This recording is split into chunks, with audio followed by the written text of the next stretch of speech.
I think we're going to go ahead and get started. I'd like to welcome everybody here today to celebrate Kevin's life, and thank you for your support of this family. And so we got a bunch of different things that we're going to be doing today, and so we're going to start out with an opening song, and then we're going to have some family members come up and share some scripture readings, and then we'll just kind of continue on with our celebration today. So we'll go ahead and we'll open with our opening song.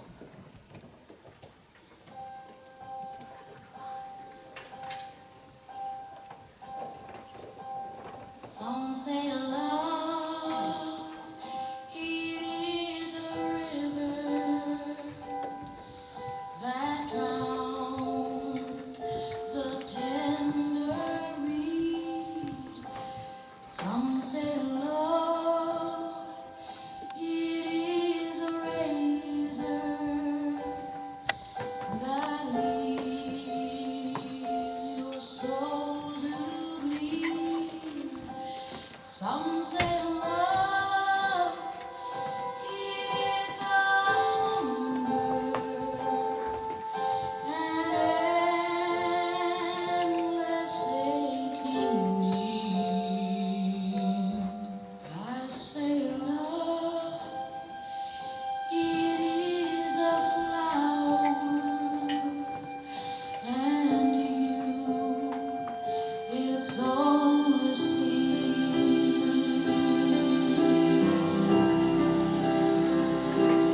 It's the heart afraid of breaking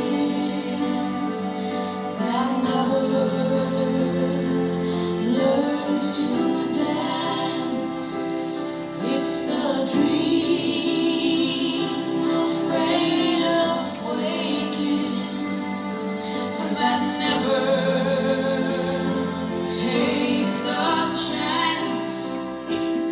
It's the one who won't be taken, who cannot seem to give, and the soul afraid of dying that never learns to live.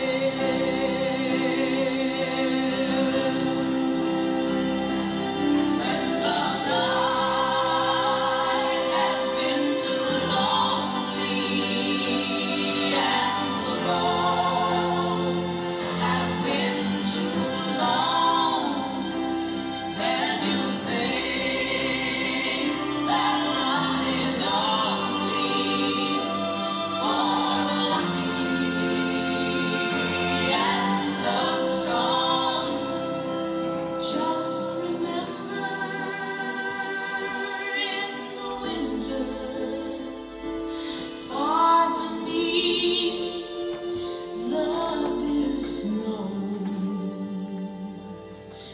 lies the seed that with the sun's love in the spring becomes the rose.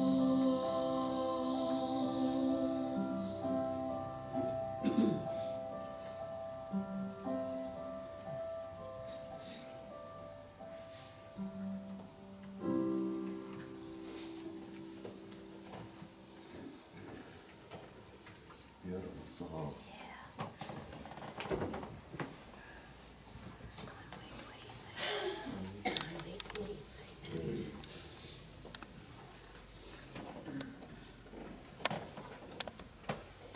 First scripture passage is Psalm 9, verse 9. The Lord is a refuge for the oppressed, a stronghold in times of trouble. And our second psalm is 18, verse 2. The Lord is my rock, my fortress, and my deliverer. My God is my rock in whom I take refuge. He is my shield, the horn of my salvation, my stronghold.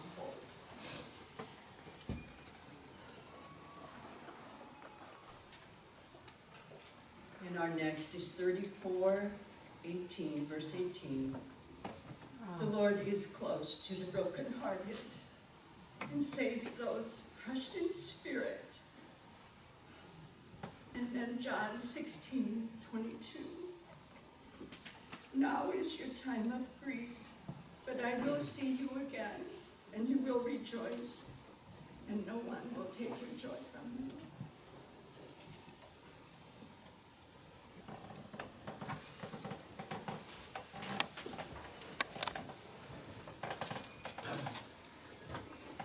Psalm 23. The Lord shepherd and host. The Lord is my shepherd, there is nothing I shall lack. In green pastures you let me graze. In safe waters you lead me. You restore my strength. You guide me along the right path for the sake of your name. Even when I walk through the dark valley, I fear no harm. For you are at my side. Your rod and staff give me strength and courage. You set a table before me as my enemies watch. You anoint my head with oil, my cup overflows. Only goodness and love shall pursue me all the days of my life. I will dwell in the house of the Lord for years to come.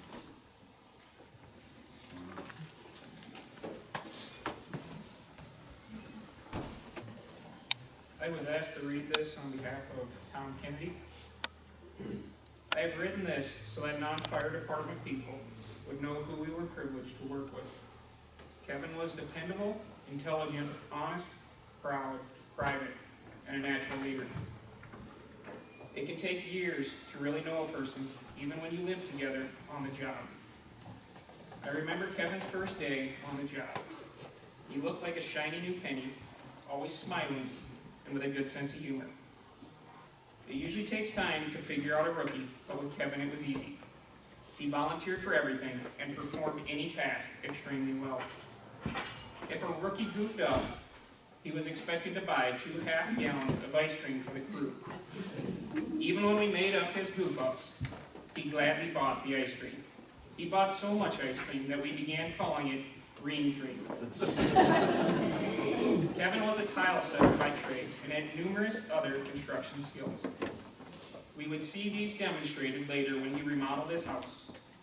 Due to building covenant restrictions, he couldn't build up, so he built down. At the start of the project, I remember seeing the hole in the slab where he was digging out to pour concrete supports. He would lower himself down a 10-foot hole and take dirt out 1 5-gallon bucket after another until he dug enough holes to pour concrete pylons to support his floor. Then he dug out the entire basement with his bobcat. This was an incredible undertaking, but he pulled it off. When we started a fire department softball team, we had no idea that Kevin was such a great pitcher. That teams outside the department paid him money to pitch for them. When he was water skiing, it wasn't enough to just use skis. He used a hydrofoil air chair as well as skiing barefoot, always thinking of something new. Kevin promoted through the ranks quickly: firefighter, paramedic, engineer, and captain. Make no mistake about it, Kevin did all positions with expertise. During the Big Laguna fire, after his crew saved a house and protected its contents, Kevin left a note to the homeowners to the effect that El Segundo Fire Department, Engine 31, was there. That earned Kevin a news interview a couple of days later. Don't mistake this as arrogance, but rather pride in his crew. Kevin's next challenge was as an association president.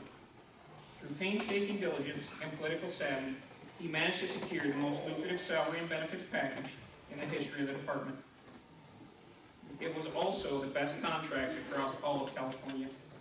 I can safely say that there will never be any future contract that will come close to matching it.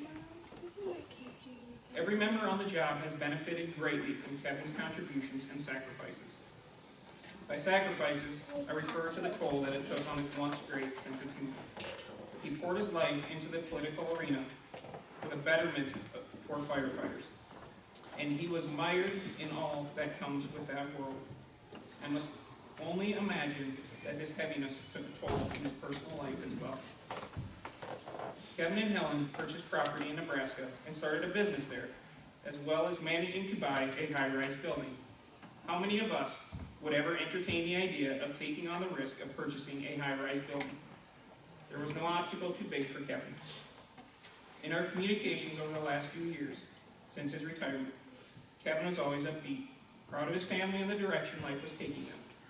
He found his sense of humor again and was a much lighter Kevin. It was good to hear him laugh again. When he discovered flying, he was again 100% involved. He had true joy in this new endeavor and was finishing the second copter with his son. I am honored to have been able to call Kevin my friend and regret that others do not know the man I knew. I respected him greatly and I miss him terribly. Tom Kennedy, retired El Segundo Choir.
behalf of the Rehms and myself, thank you for being here to show your support for the tragic passing of Kevin.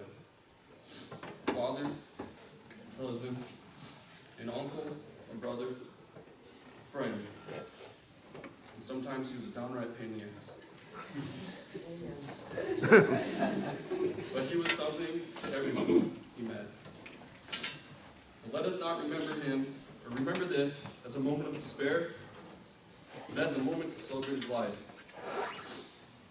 My Uncle Kevin has been described by some as an enigma, a person or thing that is mysterious, puzzling, and difficult to understand. To many, that is probably an accurate description. Yet to anyone who knew him on a deeper and more personal level, he was a fierce defender of family, friends, and of what was right. He was often David fighting Goliath, yet would transition to the person who can melt your heart in a second with a hug, an act of kindness, or an uncannily pertinent one-liner or joke. Kevin's wife, Helen, shared a story the last couple days. Just how recently, in the midst of everything he had going on in his life, he took time to box up and mail back a little girl's teddy bear that she had left behind in one of their vacation home rentals. She also shared how 3 or 4 years ago, Kevin fought for dozens of families living in his neighborhood who had sustained electrical damage when Southern California Edison replaced the power pole. He saw an injustice taking place and felt that he had to do whatever he could to make sure Edison did what was right for these families. For weeks he did research, made phone calls, posted on social media, and walked door to door gathering information from neighbors to build a case against the power company giant. After months and countless hours of work, he won the fight and the respect of those he had helped. Even after his case was settled, homeowners who had not yet connected with Kevin came to get his advice on how to proceed with their case against Edison. Just this summer, a similar incident happened to multiple families in the same area. Inspired by what Kevin had done, they followed his path to fight for what was right. Ellen could give us countless examples of Kevin's acts of kindness, but there is one that means more to her than all the others. Years ago, she was on her way to an appointment early one morning. Noting that her '66 Mustang was not running correctly, she felt she should get into the far right lane so she could pull to the curb if her car died, not wanting to block traffic during rush hour. Ignoring her instincts, she remained in the same lane, and sure enough, her car died. Shortly thereafter, there was a knock on her window. Upon rolling it down, she saw the man who would not only rescue her that morning, but who would eventually be married to and have 2 amazing children with. She learned later that when Kevin had got stuck behind her in that stalled Mustang, that he had shifted his truck in reverse and was going to go around. But he told himself he couldn't do that to someone who was clearly in need of assistance. She is and always will be thankful for it, knowing that it was his kind heart that caused them to meet. Karina and Connor, know that you were everything to your dad. He retired early so he could have as much time with you as possible. That's why he was able to go to your school events, spend time with you on vacations at Big Bear and back here in the Midwest, and spend time with you in those little moments making small but important memories. Karina, you were your dad's piece. You know just how busy he was and how he had to have a hand in everything it seemed. But he also knew he needed time to escape and enjoy the opportunities he had created in life. That is where you came in. Those days, he would travel to your water polo events. No matter the length of the drive, he was there. Those mornings when the lake was glass, and he woke you up to take you out to ski, he was there. Those times you had no idea how to figure it out or move forward, he was there. You, Karina, were his piece. You gave him a reason to step away and enjoy life without responsibility. you helped him escape and realize what he had worked so hard for. You will come to realize as you grow older that those moments you shared with him are moments you will find yourself in later in life. It is in those moments that you will be able to ground yourself and find peace in the moment and appreciate what you have worked so hard for. Do not doubt the little time that you had with him, but instead rejoice with the time that you have, or that you did have, and set the bar high for yourself, and carry on with your memories of him. Karina, become the peace he always felt with you. Connor, you were your dad's passion. Let's be honest here and say sometimes your dad was too much of a dad. But that was not without reason. He looked to you to carry on the man he was and wanted to be. He spent time with you to show you what he would call the ropes. He wanted to sculpt you into an independent young man who knew how to work hard but smart, chase your dreams, and pursue your passions. Whether it was discussing businesses, building planes, or just doing those chores that men needed to know how to do, he wanted to ensure you knew what a man needed to be and to be passionate about it. He lived his whole life with passion, and you were the youth that he could live through to ensure his passion carried on. You may not see it yet, but those difficult days you had working with him or against him all had a purpose. Down the road you will be faced with many trials, and many of those will be conquered with those lessons you learned with your dad. He showed you how to love your partner, take care of your family, and help others in need.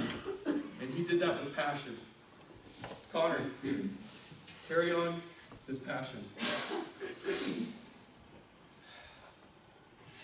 Ellen, you were your husband's prize and purpose. You know you had him right where you wanted him from day one. Really? You had him right where you wanted him, but he had you right where he needed you for the rest of his life. If it was not for you and how highly he held you, I do not think we would know him as the man we do today. There is no other he held so close to his heart, and no other he could have ever wanted. You gave him everything he ever needed. 2 beautiful kids, a loving wife, and a best friend who would guide him when he needed it. You would put your foot down when he was being ridiculous, but you would also open your heart when he was chasing his dreams. He worked tirelessly for you, and to make sure the family you helped give him had everything they could ever need or want. You were the queen to his kingdom. And because of that, he ruled firmly, he ruled fairly, he ruled with a love that only you will ever understand. You will always be his hot Midwest girl. And the prize of his life. You gave him a purpose to be the best husband he could be, the father he became, and the friend we all love. And at times you may feel lost, but look around you and take comfort in your King's kingdom. It is with the love he left behind that you will find warmth and comfort. Live your life with his purpose and continue to be his prize. Family and friends, you were Kevin's pleasure. No matter who you were or where you came from, whatever, he always took pleasure in interacting and providing for us. He took great pride in providing and opening his home for us to enjoy making memories and spending time with each other. His presence was always felt, and he provided an energy to us that we always craved more of. Even though he would chew out the kids for touching the windows, Aiden, get the Windex. Complain about the door being open, Denver. Yell at Dakota, start fires. Connor, get your boots. I'm glad you got them. Or having a stern talk with me about my dog being on his couch. he was still doing that while taking pleasure in having us there to make our memories.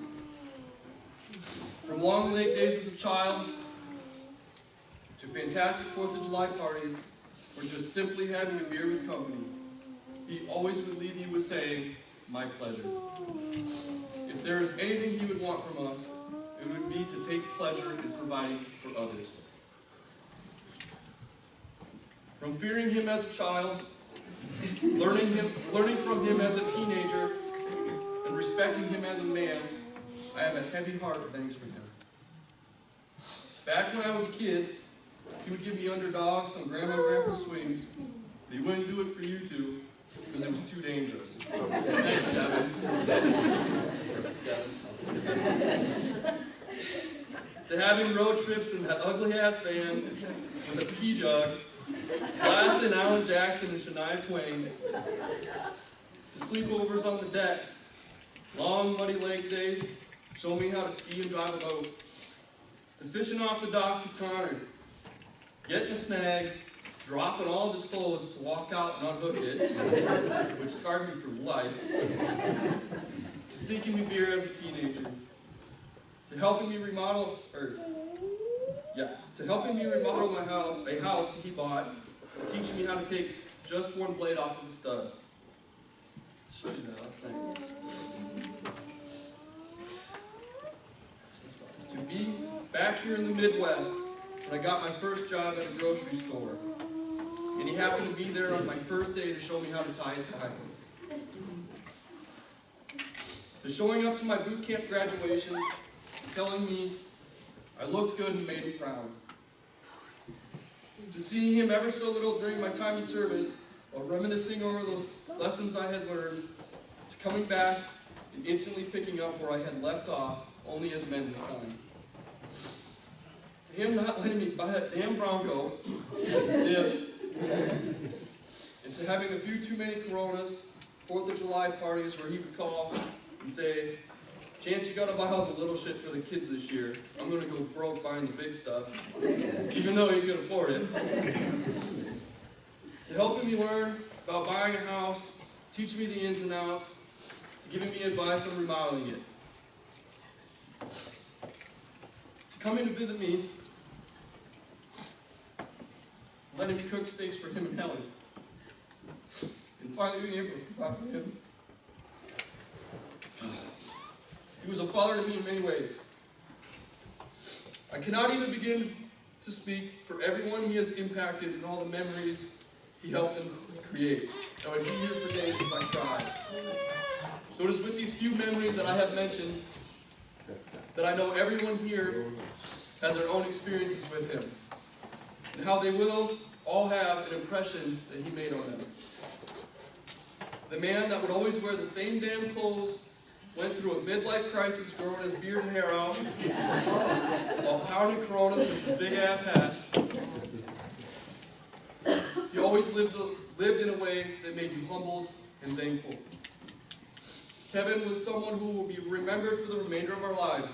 He left us with many things, whether they were big or small, that has been engraved in each of us for eternity. These things will be passed down and around through us, down and around through us, whether we recognize it or not. In many ways, he will continue to live through us. I know everyone here has had at least one moment that they shared with him that they will cherish forever. In this, we can rejoice that such a great man blessed us, and we can grieve his passing with fond memories and crack a smile when we think of that crazy old man. I found out recently from Helen that Kevin was always in love with the Midwest, which caught me by surprise because we always blamed him for not moving back here. Thanks, Helen. It is here that we know he decided to enjoy the last moments of his life, and he did so while pursuing his dreams. Through peace, through passion, through purpose, and through pleasure that he found in all of us. We can rejoice that such a great man has lived.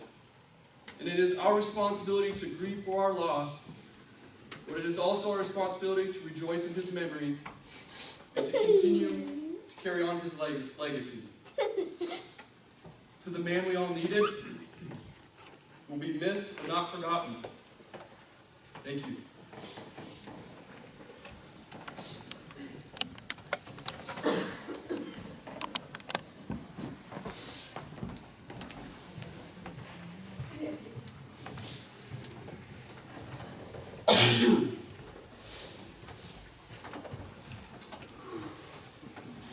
At this time, if anybody does have your own thoughts or what you would also like to share, you're welcome to come forward, and we'll have a little time for people to share their thoughts. I was asked by Helen and the kids to start out with a memory. I am Helen's niece. I am Mary Ann's youngest daughter. And one of the memories that Helen shared with me was when Kevin came to the Midwest and got to meet Grandma and Grandpa for the Paul and Margaret. First of all, if you were ever in the house, which many of us have been, you could hatch chickens in there. It was always very, very warm. And at that time, Kevin needed a break. And if you know my grandpa Paul, sometimes you just needed a break from Paul. So he decided he was going to go tour and look at the lake, which we all know he fell in love with. But it started that day. And while he was there, he thought this looks like a great place to go fishing, which he learned was true. But he didn't have any fishing poles, and so he found a little shop, searched, and asked the gentleman, do you have any fishing poles that I can use or buy? And the gentleman in the store said, oh, just go in the back, there's 30, 40, I don't know how many, Helen, we talked that evening about it, and so Kevin went back there and found the one that he thought was going to catch the best fish, and came back to the front and said, what can I give you? Can I give you $20, my credit card, my driver's license? And the gentleman said, just take it, just bring it back when you're done with it. And from that moment, I think he knew that the Midwest just had a place in his heart. And so I wanted to tie on to that, Helen, that I am a social media person, and one of the first things I did when I found out about Kevin's passing was I went and stalked his Facebook, because what a better way to reminisce about someone's life. And he was on social media, and one of the pictures I came across was of your lake home, and the rainbow is completely over the top of it. And his quote was, years ago, we decided that this was our piece of heaven. And my message for you is, he is in heaven, looking down on the piece of heaven.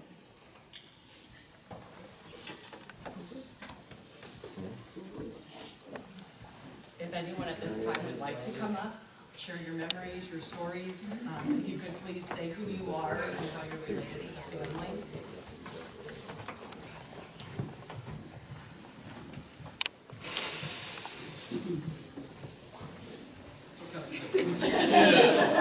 Come on, I didn't want to be last this time. I'm Dakota. I'm Darnell Bellman's son. He did a lot for me and my sisters. One story I remember is Helen flew my sisters out to California, and I was really mad. I was like, well, how come I can't fly? Why can't you bring me out? Well, my dad was a truck driver, my stepdad, and he's like, well, I'll take you out there. She says it's okay. Okay, so he takes me out there, and we did all our fun stuff, and Kevin always said to me and the girls, this is not a vacation. You came here to help me work on my house. So we did stairs, freaking the railings going up, we had to put those in, help him do that, scrape paint on things, and then after a couple days doing that, he finally told Helen it's okay, take him, show him the beach, show him, take him out, get him something, nice or whatever. It only took me 2 days to get sick of you. 4 or 5 days. He needed that upper stairs, done. So we got that done, and then on the way back home, it was the guys were at, well, a Connor was too young, so he had to stay in the van with Mom. But it was me and Kevin in the truck with the boat. I helped him put the leather on the seats, reupholster everything, carpet on the boat, everything. We took it back to Nebraska. And I remember, like they said, we had the pee jug in the guy's truck, the potty chair in the van. So we're going, and I remember Helen, she stopped, she loves jelly beans. She stopped at the gas station, she goes, guys, do you want some jelly beans? Oh yeah, sure, we want jelly beans. She found a big container, like that, full of jelly beans. Well, we're going, she gave me a baggie full because I was in with the boys. And we're going, not even maybe 20 minutes of going. I take a handful, because that's how I eat my jelly beans, and I threw it in my mouth, and I spit it back out, and I cussed it, and I said, what the fuck are these? And the camera goes, watch your mouth. And I was like, but they're, and I'm gagging, and he's like, well, what are they? I said, I don't know, they taste like butt. Because I had it all over my hands or whatever, and Helen must have tried it, or the girls or something. And she got Harry Potter jelly beans. So it was puke, fish, rotten milk, all that. And she goes, well, I didn't know that. And I was like, well, didn't you read it? Well, Arena, both my sisters love Harry Potter. So they talked her into getting the Harry Potter. My bad. So then when we switched or whatever, the vans and everything to keep going, I told Helen, I said, I gotta go to the bathroom. She said, well, I don't have a jug. I said, okay, so what can I use? She said, go use the potty chair. So 13 years old at 300 pounds, trying to use this little potty chair to go to the bathroom. It did work. And I don't remember if it was just a little thing or she had a big bucket in there or whatever. Yeah, and it was just one of those things. Then we kept going and finally stopped. And I told Helen, I said, I want to ride with Kevin again because I can't do the potty chair. Even at the big jug, it's easier to pee in that. But that's the memory. I have many more, but that's the one that really made me think. He always, no matter what, like Chance said, always helped us out all the time. He taught me a lot. Especially how to cut straight. How to use a tape measure, still don't know how to use one. That's why I wanted to take one blade off with you.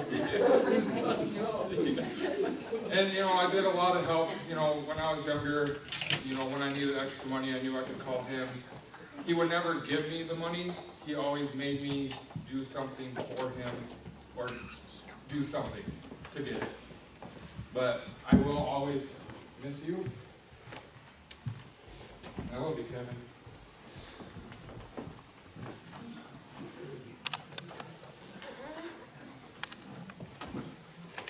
That's why I said I love you, Kevin.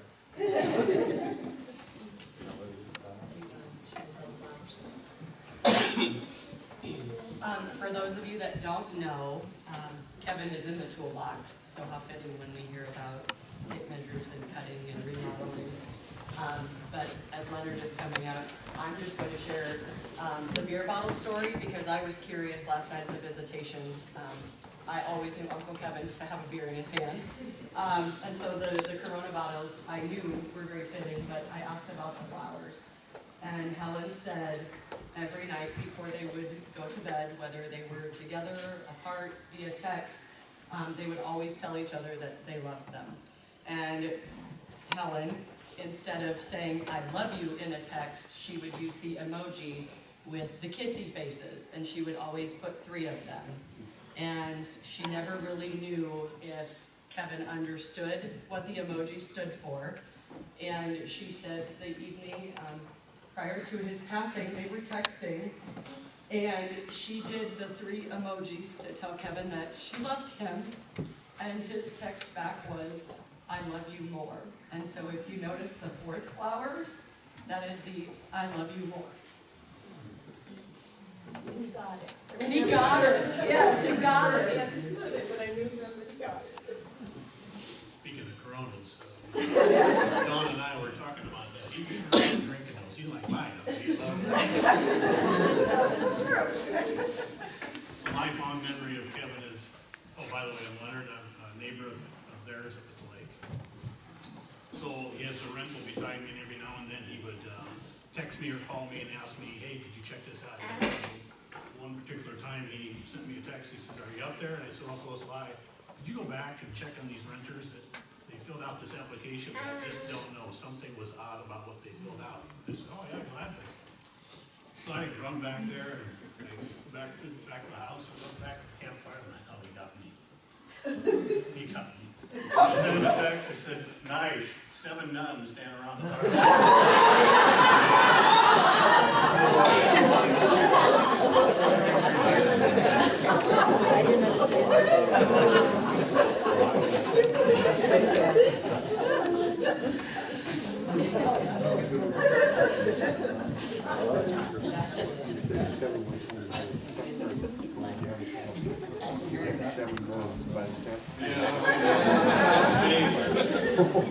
My name is John Spencer. I've known Kevin since 1970s, right out of high school.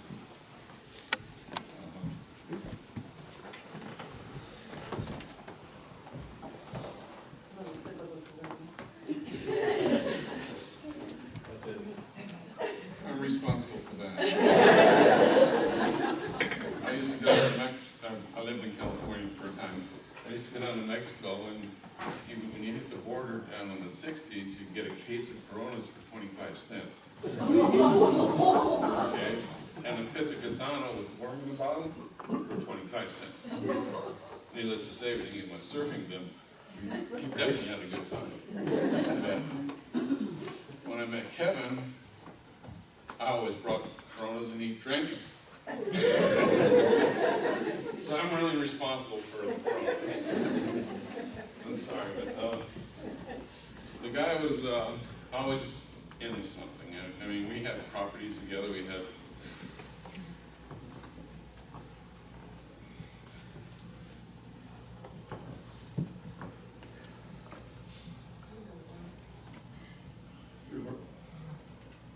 we worked hard.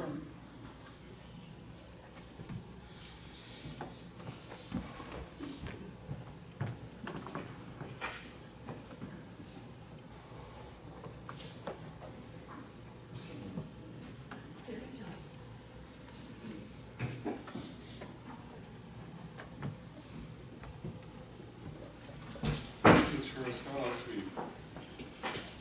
I was living in Kansas. I got married to a Midwestern girl, and the company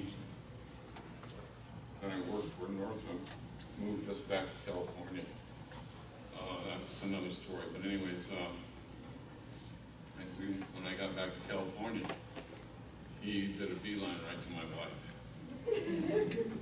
He says, who is this? I said, well, where did you find her? I said, well, she's from Kansas. I said, she's a milk maid. Dad at Dairy Farm. So he fell in love with Pat, my wife. And he goes, he said, why don't you divorce him and marry me? I said, are you serious? And he says, well, I gotta find something like that. I couldn't believe. I just met Helen Wednesday, so for the first time. I never knew, I don't know why he kept us apart, whatever reason he had. I had all those dirty little secrets over the years. We played softball together in the 80s. The boat you guys were talking about reupholstering, we bought that together for brand new. We learned how to water ski on that boat. Then he talked me into going in halves on that boat. And all of a sudden, I'm looking up my shop, and here's this big, ugly-looking motorhome coming down the driveway. And here's Kevin. I said, what'd you buy now? He goes, it's what we're going to buy. I was a mechanic by trade. I was an EMT mechanic. I built airplanes and stuff. So he always came to me with something mechanical, and I went to him with something carpentry. He's the one that taught me how to lay tile, and we just changed. If I had a roof, he was there. If he had something going on, I was there helping do the addition on the house in Hawthorne. And that was our first little excursion. I was sitting there, we're doing a scratch coat on the house, and I feel this jerk go back, and he dumps a whole trowel full of my back. And he grabs my shorts and go like that. He said, I just want to make sure it gets in that crack.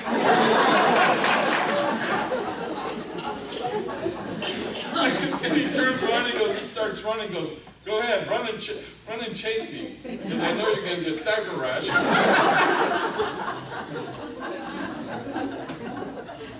Needless to say, I was hesitant for the second time we needed help in the house.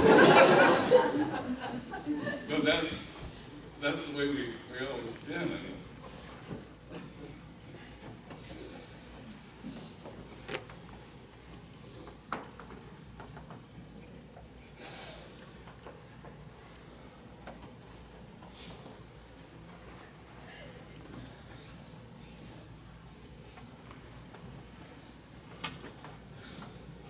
I'm gonna miss him.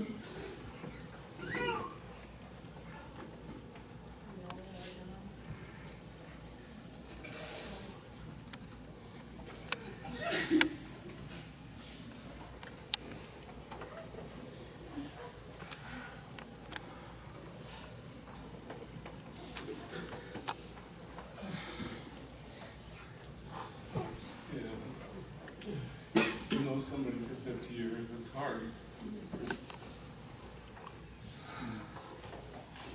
Thank you.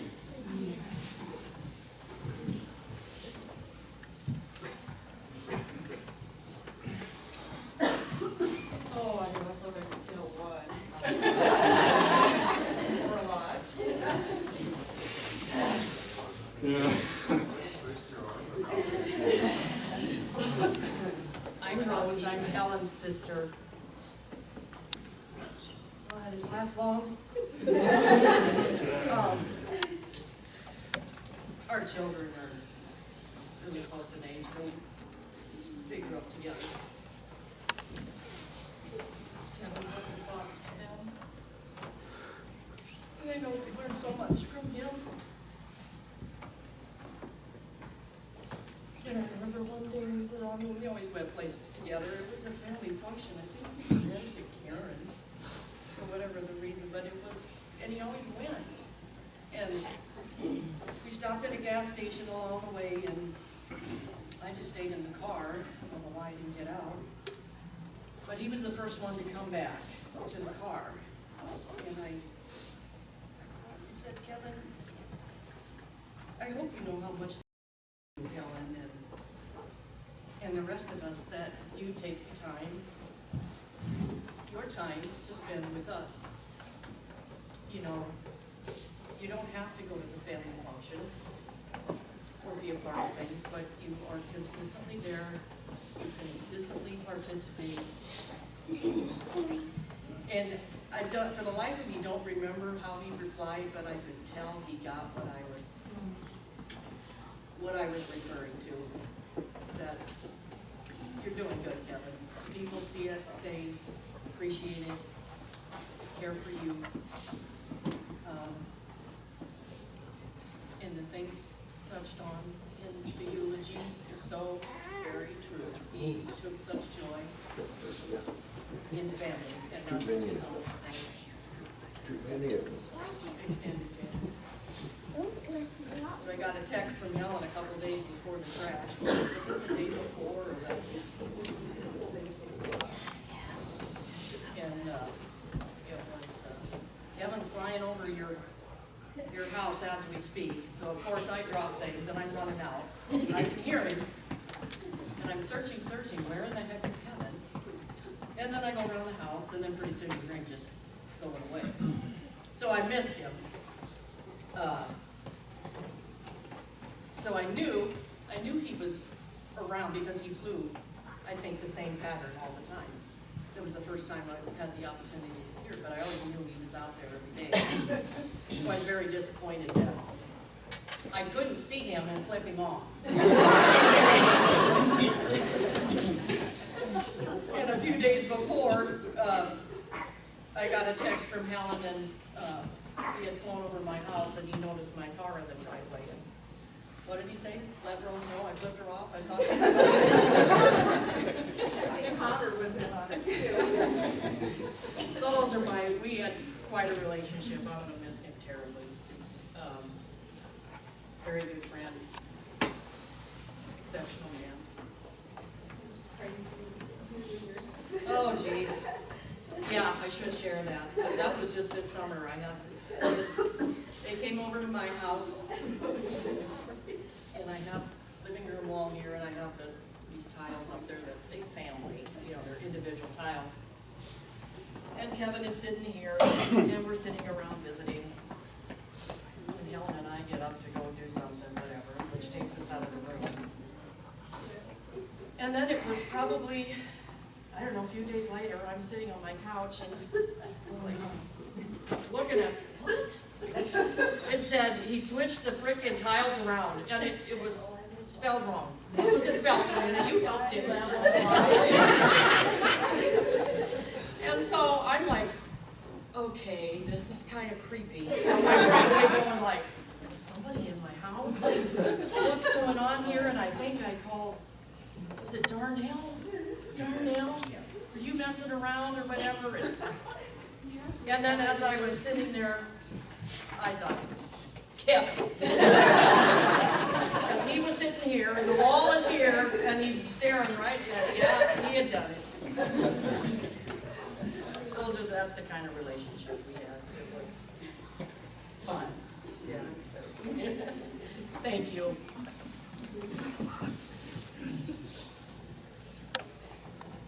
Anyone else have anything to say about Kevin? Otherwise, I'll give my little last word. Whenever we got together, we usually enjoyed each other. We didn't see each other a lot, you know, this and that. I guess I want to say, and have everybody say goodbye to Kevin. We will see him again someday. We're going to miss him. We're going to think about him once in a while. It's just part of life, you know. We hate to see what happens, but it happens when we least expect it. I thank you all for showing up. You all know me. I'm Rehm, Ellen's brother.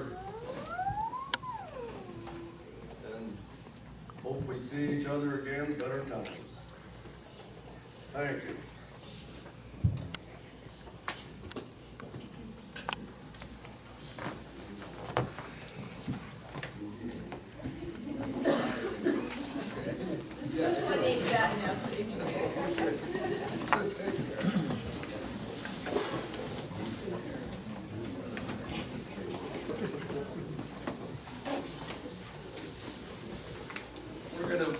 Conclude the service today with, we'll all say the Our Father together. We'll play our final song, and then we'll process out of the funeral home, and we're all welcome. You're all welcome to just drive over to Constance, to the parish hall, where a lunch has been prepared. And so we're all just going to kind of drive together right after the service over to the hall. So let's go ahead and all say the Lord's Prayer together. So, Our Father, who art in heaven, hallowed be thy name. Thy kingdom come, thy will be done, on earth as it is in heaven. Give us this day our daily bread, and forgive us our trespasses, as we forgive those who trespass against us. And lead us not into temptation, but deliver us from evil.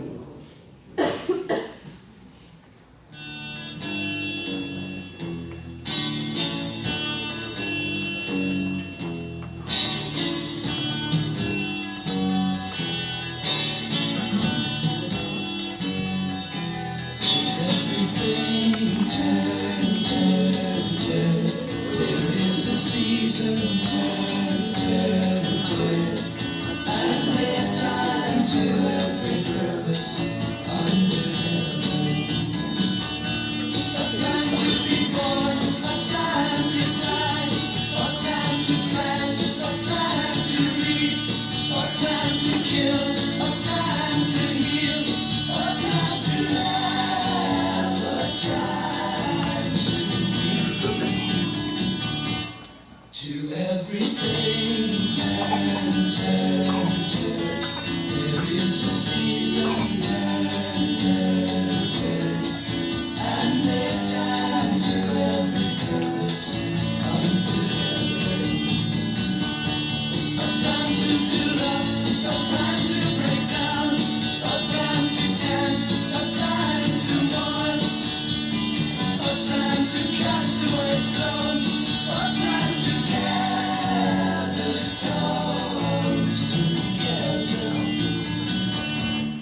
To everything turn, turn, turn.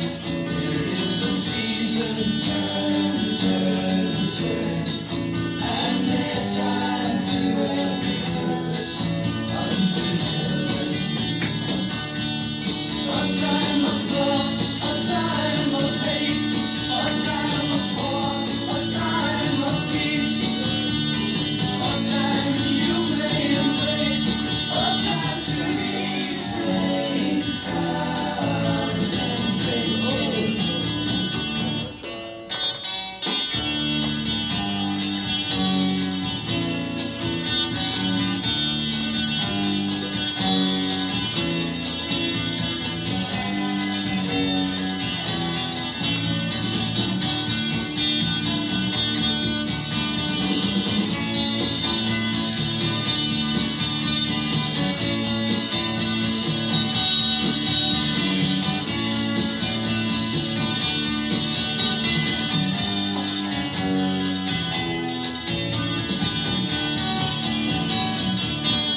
To everything turn, turn, turn. There is a season, turn, turn, turn. And a time to every purpose under heaven. A time to gain, a time to lose, a time to rend, a time to sow, a time for love, a time for hate, a time for peace. I swear it's not too late.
It's a surprise for you. They came with the fire truck.